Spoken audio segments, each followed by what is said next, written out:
Hello everybody and welcome back to a brand new episode of the NASCAR Heat 5 Career Mode. I hope you're all having a great day. Today we have races in all four series, the Legend Series of Trucks, Xfinity, and Cup as well. But first we have some huge breaking news going into that final season of the Career Mode. Next season, Stewart HAAS Racing announces this week that they will downsize to a three-car team leading into next season. Stewart HAAS has been struggling as a team all season long and felt like this was the move they needed to make. It is unclear, though, which driver is set to be leaving the team, so stay tuned on that for later this season to get an idea, but they will be downsizing to a third car, which means someone at Stewart HAAS Racing is out. Is it going to be Haley Deegan, Matt DiBenedetto, maybe Chase Briscoe, or potentially the 41 of Brad Keselowski? Unlikely to be Keselowski, as he's been the most successful driver at that team this season, but the other three drivers definitely at risk here in the future. But we come through into the first race of actually 5. We have 2 Xfinity races in this episode here today, but we were underway here at Jefferson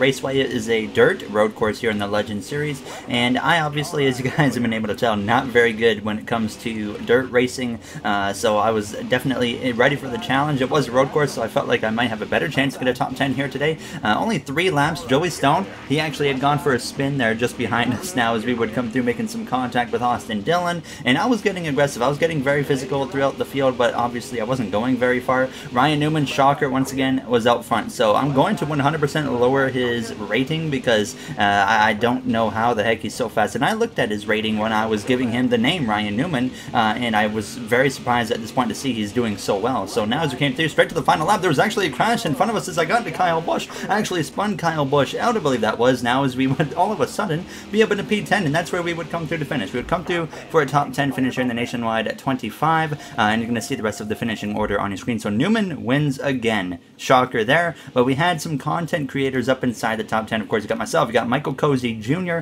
Travis Brown, as well as David Showhouse. And so far, it looks like Travis Brown, over these last couple races in this series, could be the biggest competitor to Ryan Newman throughout this season going into the playoffs. But now we come through into race number 2 on the day here, the Truck Series at Eldora. So yet another dirt track here for today's episode now, as we had a subscriber, Logan Mallet, in the truck for us here getting ready to go green. I don't know what was going on in this race, but as you guys know, obviously I put a subscriber in the truck, but I actually drive it, and something felt really weird with the throttle in this race. I can't describe it. It really didn't hurt our performance, thankfully. So Logan, he started here in P8 on the outside. Really the trick on NASCAR Heat 5 at Eldora is to just get to that bottom line and just run that the best you can, and you will continuously make up ground on these AI drivers. So Logan trying to do that right here, but he was 3 wide in the middle as we came through out of turns 4, so it was getting a little bit aggressive, getting physical now as we went down into turns 1 right behind Tim Richmond there, and sure enough he got to the inside, and that's just when he would start to make up some ground here. So he was already up towards the top 5 after just 1 corner of getting to the inside. Now he was a little bit later making a move for the 2nd position, 3 wide once again, and that's what it turned into for the finish of this race between these guys. Was just a battle for that 2nd place finishes. Chandler Smith, he had driven away from the field. Now on the final lap, Mike Harmon up the inside of Logan Mallet right there out of turn 2, so Logan drops back down into P3 as we go down this back straightaway into turn 3 for the final time. He's going to have to sail it off in there as they go through turns 3 and 4. Is it going to be enough? No, it is not. Out of turns 4, Harmon gets 2nd, Chandler Smith wins the race, and Logan Mallet would come through to finish in the 3rd position here as Gracie Trotter and Tanner Gray round out the top 5. You got Tim Richmond, Jennifer Jocop there right at the bottom of the top 10 as you see the rest of the finishing order on your screen, with Brett Moffitt down there in the mid-20s. So some rough days for some big drivers, and that was actually the regular season cutoff, regular season finale for the playoff cutoff. So you'll see the playoff grade at the end of this episode for the Truck Series. But now we come through into the first of 2 Xfinity Series races in today's episode. First one being at Iowa Speedway, of course, with Paul Menard behind the wheel for our team. And Iowa never treats us well in the lower series. I was very, very surprised when we showed up to Iowa in the Cup Series just recently and ran up in the top 5 and had a great race. I was very happy with that. Of course, we didn't finish in the top 10 because of a poor overtime restart, but we still ran really good, and I feel like we ran better in the Cup Series than we've ever run at this track in any other series, in the Truck Series and Xfinity Series in the past. So definitely something that I found very interesting, and as you guys know, we go to Iowa again later this season in the Cup Series in, I believe it's the round of 8 in the playoffs. So we know we ran good there once, we can do it again, and that really builds up my confidence if we can at least make it to that round of 8. So Paul, though, he had eventually get to the inside, make it 3 wide with Quinn Houff, and he was moving his way forward start, surprisingly enough. Usually we fall back at Iowa,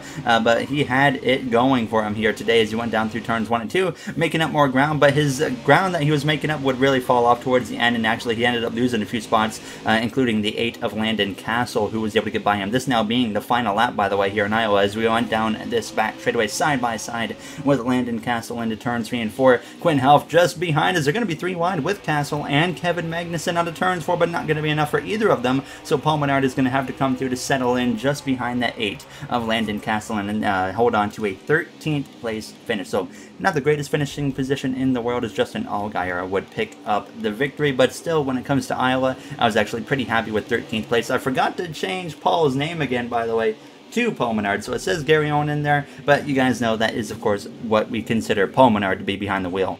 So we come through now into the second Xfinity Series race on the day, and that would be at Road America. We went here earlier in the Cup Series as well, and this is definitely a very fun road course, a lot open space here.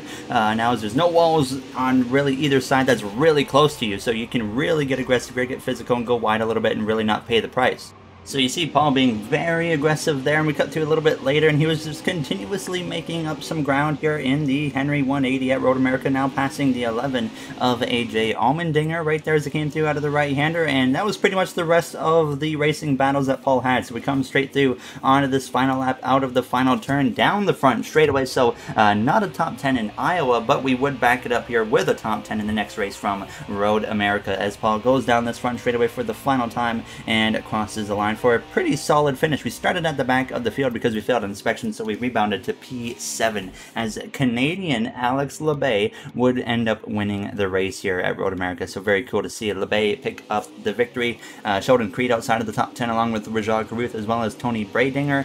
Some stars, of course, in the series this season, and Ty Gibbs as well, struggling. So look to see them probably bounce back when we get back to an oval in the next episode here as we come through into the Cup Series race now at Michigan. And look, another new paint scheme on the car. This is the Reddit/Goin car. You can join my official subreddit if you just go on Reddit and look up r/Goin, and you can become a member of that. Right now it's pretty small, pretty laid back, not a lot of action or not a lot of activity going on, but hopefully as we get new members it'll start to pick up as we come through to start our qualifying lap. Vixen made this paint scheme, one of our community members. He did a great job. He's made quite a few schemes for me, and you're going to see another new one in the next episode when we go to our home track in Canada. So very, very excited for that one now as we came through out of turns 2 on a qualifying lap that felt a little bit loose, and that was a bit of a concern, especially in qualifying. We hit a 39.138, qualified P17 for the Firekeepers Casino 400, so not the worst qualifying effort in the world, but definitely felt like we could have done better. But look at this, Hendrick Motorsports 17th, 18th, 19th,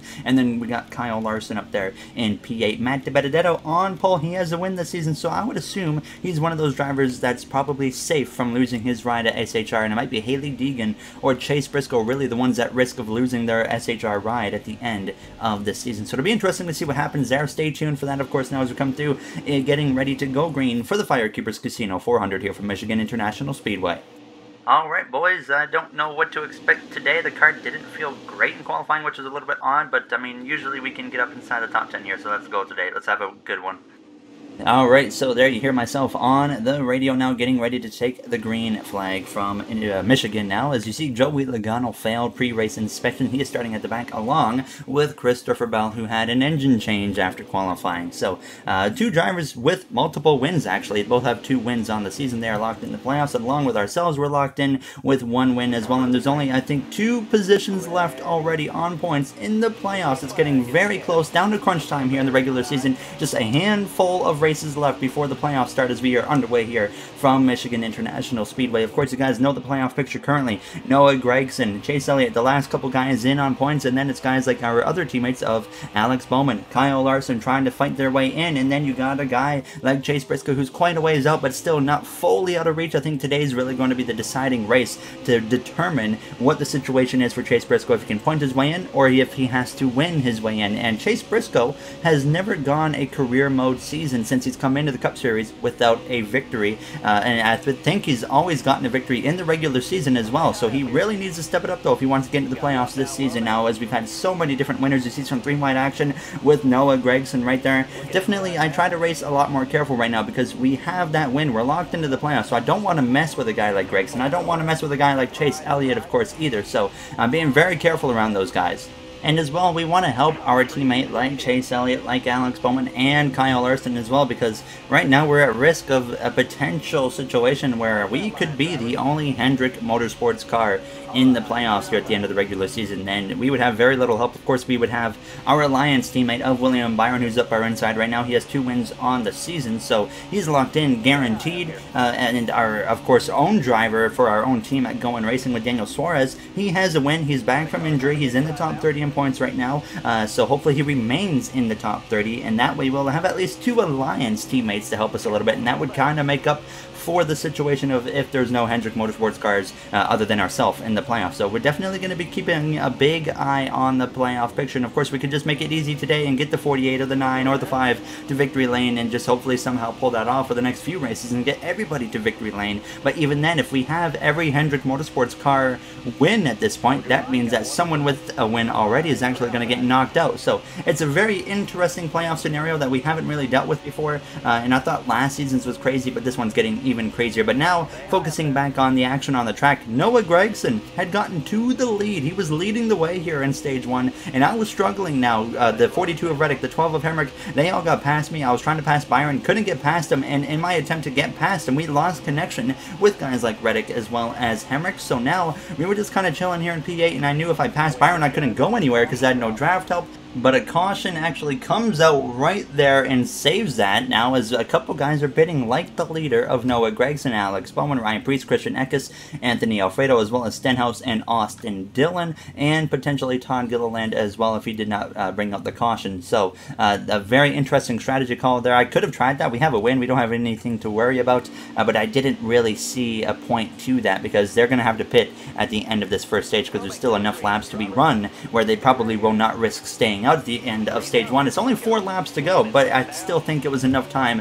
where they're going to decide to pit at the end of the stage here. So we're back underway now up in P6. So, I mean, we've been just kind of casually rallying our way forwards throughout this first and opening stage, and now we have our teammate of Kyle Larson leading the way into turns 1, Harrison Burton following through behind him, William Byron, Austin Cindric, another driver with a win this season. He got his first career win in the Cup Series at Road America there at the road course earlier this season. Now as Haley Deegan makes a pass on the inside, I'm now going to the inside of Cindric, following through there with the 4 car of Haley Deegan, so trying to get past that 33 on the inside line. You see the 12 and the 42 up on the top lane there, trying to get that momentum. Larson actually already opening up a nice gap right there as it came through out of turns 4, so he is looking very strong and in position to potentially pick up the stage victory here now, as that would help him a lot. He's in desperate need of some good points, and right now he's doing exactly what he needs to be doing as I'm making a move up the inside of William Byron there in that Liberty University 88 Chevrolet Camaro there for Earnhardt Johnson Racing. A little bit of contact right there as we came through out of turns 2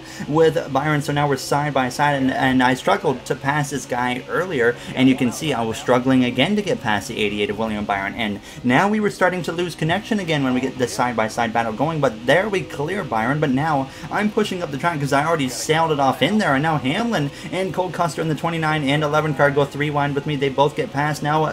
The 14 of Chase Briscoe looks to my inside as well, so we're under attack, and all of a sudden in position with 2 laps to go in stage 1 to potentially lose some stage points. And now as I was trapped on this outside, I really couldn't do much. The inside is such an advantage at this racetrack, and now I'm starting to get loose right there out of turns 2. We lose P9, we lose P10 to the number 20 of Christopher Bell, and then the 88 of William Byron comes through to my inside to pass me coming to the final lap of the stage, nearly getting into his quarter panel there. Fortunately we do not turn him, but Kyle Larson continues to lead the way as we drop out of stage points now, as we're in 12th place going into turns 1, and it felt like just in the last 2 to 3 laps of this first stage, the handling of the car just fell off drastically. You can see it right there out of turns 2. I barely held onto the car, left the door wide open for Kyle Busch to slip up the inside, or sorry, the outside, and then go by as we went down into turns 3. Now Byron to the top. Obviously we have no chance of stage points here, just kind of hanging in there as we came through out of turns 4. Now Timmy Hill even up my inside here as I have the draft from the 88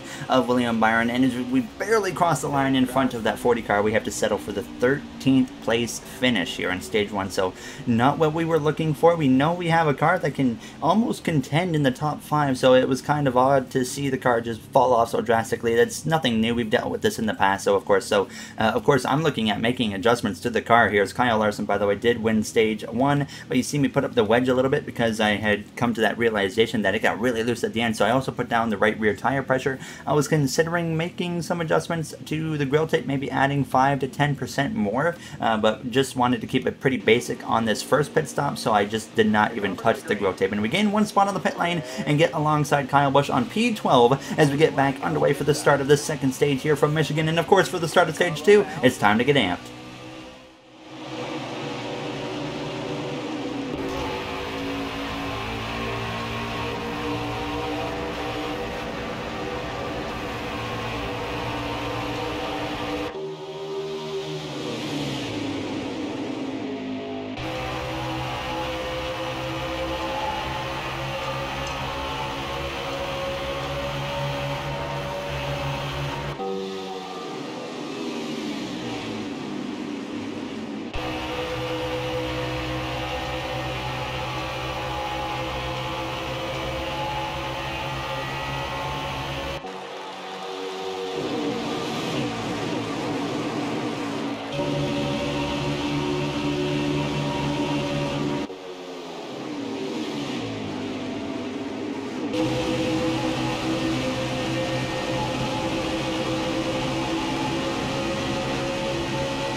There you have the amped section from Michigan International Speedway. Right behind Noah Gragson. We saw Gragson earlier in this race get up to the lead. He raced his way all the way up to the front and then pitted under the first caution, pitted at the end of stage 1, so he threw away some potential crucial stage points that he would have been guaranteed to have if he would have stayed out. And now he's trying to work his way forwards once again for the second time already here today now, as currently the 12 of Daniel Hamrick looking for his first ever Cup Series win. He's never even won an Xfinity Series race here, trying to get a Cup win before he even does that as we come through out of turns 4 up the inside now of Gragson, and we should get ahead of him here, as I'm also going to try and look to the inside of the 19 of Harrison Burton. And after last season, myself and Burton, we had a lot of competitive battles. We were really going back and forth, getting wins, and unfortunately it hasn't been like that this season. I was hoping to continue our battles. Now some contact right there actually with the 19 of Burton now, as I really pushed up, left the door wide open for the 20 of Christopher Bell. I've been really impressed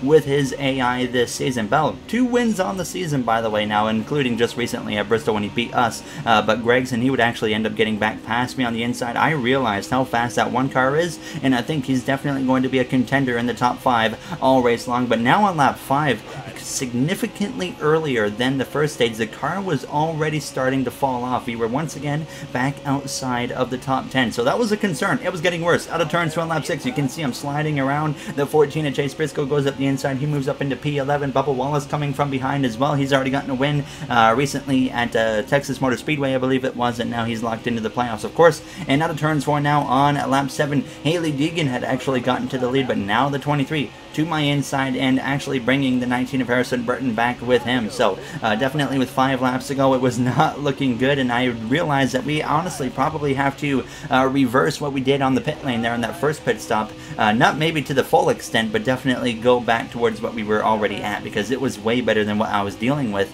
at this point here in stage 2. And I lost connection with all of these guys now. Deegan still leading the way down the back straightaway into turns 3, but I just couldn't do anything. I lost the draft, and I was all by myself. Timmy Hill, once again, by the way, running myself down very quickly, just like he did at the very end of that first and opening stage. So he would sure enough get to the back of me now on lap 11, coming to the final lap here in stage 2, up my inside into turn 3, as now the 12 of Hemrick takes the lead back away, and now Deegan takes it back. They're going back and forth for the race lead here on this final lap in stage 2 as we come through, using that draft to try and get back to Timmy Hill, but I'm struggling so hard at this point now as we cross the line. The caution actually comes out as we cross the line, so we finish stage 2 a lap early, down in P15.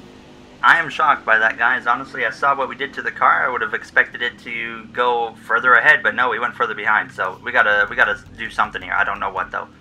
There you hear it from myself on the radio. I didn't know what to do. I just kind of took a swing at it and actually just leaned back towards where we were already at with the car. I put the grill tape up by 5%. It originally was up 10% from 35 to 45, but I decided to stick with 40 because I was keeping an eye on those temperatures, and it was about 240 degrees before I made that adjustment, so I decided to play it a little bit safe there and just put it up by 5%. So we gained one spot on the pit lane, now up to P14 alongside the 2311 driver of Bubba Wallace. Now as the green flag is back out, and the third and final stage is underway here from Michigan International Speedway. So only 19 laps to go, and hopefully we can at least get a top 10. But Daniel Hammer, Kaylee Deegan, they're up in the mix along with Kyle Larson, Noah Gregson. What do those four drivers that are all up at the front right now have in common? None of them have a win this season. Now Gregson, he is currently in the playoffs on points, so if he wins, it really doesn't change anything now, as we're getting door slammed there by the 22 of our rival of Joey Logano. We really haven't had to deal with him a whole lot lately, but if you think back to, I think it was last season at this same track, we had a huge run-in with Joey Logano. So now here we are one season later, same track, going at it again here in this third and final stage, as we're 3 wide in the middle. I can't do anything at this point. Logano's going to come up into me. I had my wheel turned pretty much 90 degrees to the left right here, just to make sure we weren't pushing up into the 40 car of Timmy Hill here, who's just an innocent bystander at this point. As we go down into turns 1, I said, Joey, you can have it. I'm just going to settle in behind you, and I tried to get into the back of him right there just to kind of let him know I wasn't very happy about that now as we came through out of turns 2 down this back straightaway. But then I kind of messed myself over by letting that 22 of Logano go, because now I was stuck behind him here, as it's so hard to pass your rival at just about any track, and especially at a track where everybody has to run the bottom. Noah Gregson, by the way, now back out to the front of the pack here. Now as I decided, I'm just going to push Joey for a moment here and see what happens now, but of course I want to get out in front of him and just get ahead as quick as possible here as we go down into turns 1. I really just push him into the corner, nearly got into the back of the 23 of Bubba Wallace there. He did, and I even get into his quarter panel just about right there, but I was getting fed up with being behind him very quick, and I really didn't feel like dealing with being behind Joey for much longer. So now into turns 1 on lap 35, 16 laps to go. I get him right in that good spot that gets the car sideways. He goes sideways, I go around the outside, and we say, see you later, Joey. We're going to go on with our day here from P12 now as we went down this back straightaway. Unfortunately, we kind of lost the draft right there, though, from the 23 of Bubba Wallace as I hit the wall on a straightaway, so that was a bit of an awkward moment. Here's go down into turns 3 and 4. I don't even know how to describe this, but you see exactly what just happened. I don't know what happened, to be completely honest with you. Something weird was going on, and next thing you know, I just literally drove straight into the wall, and all of the time I just lost from moving Logano, well, that was nothing compared to what we just lost right there. So now all of a sudden we were right back in the hands of that 22 of Joey Logano. I'm looking at the right side. The car really wasn't damaged, so I was very surprised because I really hit that wall quite a bit. But now Logano down the back straightaway, he's going to get to my back bumper, give me a big push down the straightaway, and that's going to at least allow me to stay clear of my Alliance teammate of William Byron as we go down into turn 3. But Logano, he would have no chill here. He would continue to, of course, try and stay up on my back bumper and push me here as we go down into turns 1. And sure enough, he is going to actually get into our right rear quarter panel into turns 1 on that 37. Logano goes around behind us now, as that's going to bring out a caution, and up and over he just about goes. A big crash for the 22 of Joey Logano here from Michigan, the second season in a row at the same track where he's had a big crash trying to take myself out now. So very unfortunate for him. Fortunate for us now. Logano now shouldn't be in the picture. I decided right here, I was expecting the AI to probably take 2 tires and maybe even no tires, and I thought, you know what, right now we don't have a top 10 car, so I felt that we were really in a position to take 4 fresh tires and give up 17 positions and drop down to P30. So the reason I did that, like I said, is just because I felt like we didn't have a car currently capable of running in the top 10. So I felt like our only chance to get that top 10 was to put 4 fresh tires on this car, do the opposite of what the other drivers are doing. So 11 laps is all we have to try and work our way back forwards. Definitely a big task right now. We don't have very good track position. We're lower than 30th place here as we go down into turns 1. And look who is behind us having a terrible, terrible race. That is the 9 of Chase Elliott now. And he is not safe on points points right now, and if Noah Gragson is able to hang on today for that win as he continues to lead this race, then that puts Elliott in a worse position right now, as Larson actually takes the lead down this back straightaway as we go down into turns 3, now as he tries to hold off Gragson, but Gragson retakes the lead. So now I'm behind my Alliance teammate and, of course, the driver of my own team, Daniel Suarez, as we came through out of turns 4, got into the back of him a little bit now as we go down this front straightaway, but I was trying to settle in behind him, give him a bit of a push here and there, but down the back straightaway I look up the inside of him. So with 10 laps to go, Noah Gragson leading the way. Noah Gragson has been in position to win his first career race here in the Cup Series of this NASCAR Heat 5 career mode.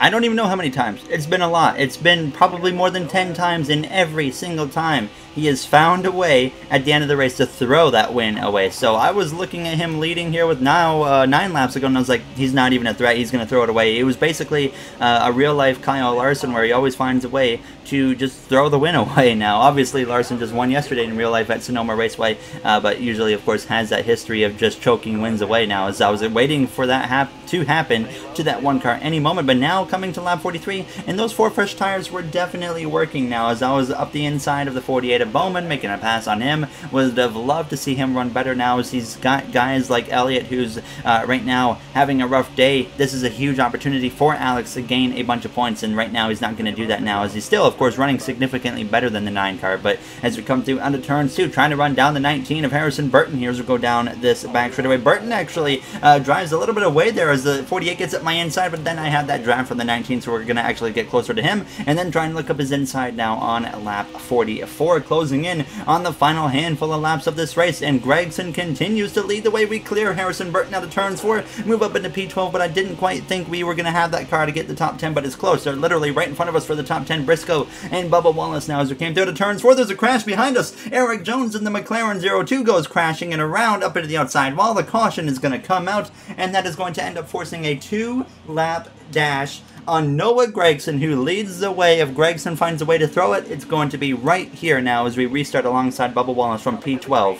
Like I said, Gragson always finds a way to throw these wins away now as we are back underway. This is not NASCAR overtime. This is 2 laps to go within regulation. So there is still a possibility, of course, for overtime to happen now, as we got Harrison Burton up our left side now. Unfortunately, we're starting on the outside, so I knew my opportunity now at a top 10 was pretty unlikely unless the inside has some weird moment, with Gragson leading the way, though, out of turns 2. Kyle Larson up there in the mix. Haley Deegan, Daniel Hemrick, everybody in there looking for their first wins on the season, and 3 of those drivers looking for their first career win overall. Here's we go down this back straightaway, clearing the 19, dropping down to the inside into turns 3 and 4. Deegan goes all the way up to the outside wall. I just force it up the inside of the 23. We're 3 wide now with Bubba Wallace as well as Chase Briscoe. Briscoe needs every single point he can get there. Very important for him right now as Gragson leads the way to the white flag, just barely over the 12 of Daniel Hemrick. Does Hemrick get up the inside of the 1 of Gragson into turns 1? It's close there. Gragson leaves the door open but shuts it through the center of the corner. Gragson leading the way now out of turns 2 as we fade back into P12. Couldn't quite stay up the inside of the 23 and the 14, but now Hemrick once again peeking his nose, looking up the inside of the 1 of Gragson into turn 3. Is he going to have enough here? But Gragson into turn 3 cuts the 12 car off and defends over him through turns 3 and 4, and now out of turns 4, Gragson, who has thrown so many chances away at his first career win in the past, he is finally going to come through and get his first career Cup Series win for Chip Ganassi Racing, as we have to come through to cross the line and settle for a bit of a disappointing non-top 10 finish here in 12th place. So it could have been worse for us here today in the Firekeepers Casino 400, but still was a little bit disappointed with that result. But Daniel Hemrick ends up P2, Kyle Busch 3rd, Larson 4th, Deegan rounds out the top 5, and at the very bottom of the top 10 you got that number 14 of Chase Briscoe there, as Harrison Burton gets P13, which was the worst Joe Gibbs Racing car in the field actually now, as Logano ends up P28, De Benedetto down there in 30th place. Chase Elliott with a terrible, terrible effort today ends up P35 at the end of that race.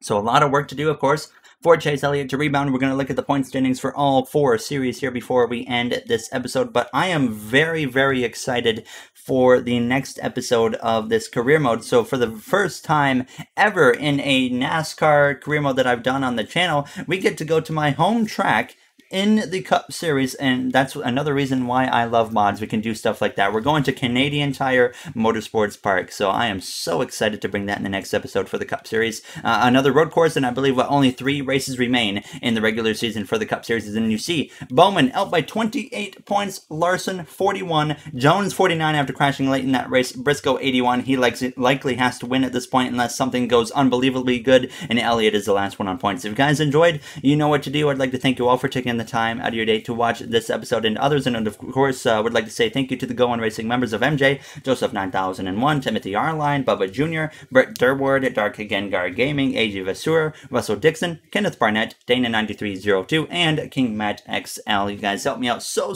much, and I really do once again appreciate the continued support, and look forward to bringing you guys more videos in the future. So I'll see you guys in the next one. Have a great day, everybody.